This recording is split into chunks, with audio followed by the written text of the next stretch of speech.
Good evening, viewers. During his visit to China, President Lee Jae-myung told accompanying journalists in an impromptu meeting that progress had far exceeded expectations. He said South Korea-China relations are mutually necessary and need not involve confrontation. He dismissed President Xi Jinping's stand on the right side, the so-called selective pressure, as obvious words referencing Confucius and gave it little significance, prioritizing national interests. We now turn to reporter Song Chu-young in Shanghai. President Lee Jae-myung chose China for his first New Year trip.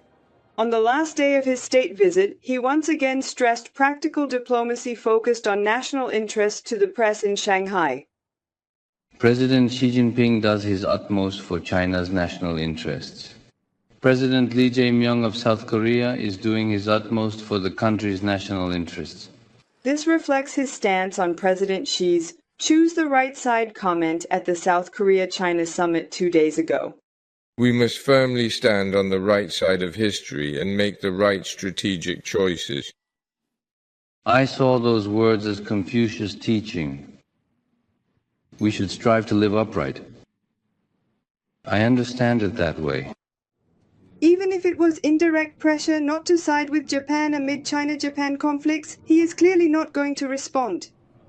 He emphasized that Japan ties are critical strategically.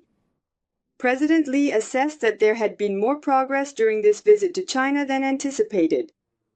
He said some structures China installed in the West Sea would be relocated, and that working-level talks would draw lines in the joint waters. During his visit, President Lee pushed to resolve anti-Korean and anti-Chinese issues. On China's restrictions on Korean cultural content, he expressed hope for a smooth resolution. Song Chu-young, MBN News, Shanghai.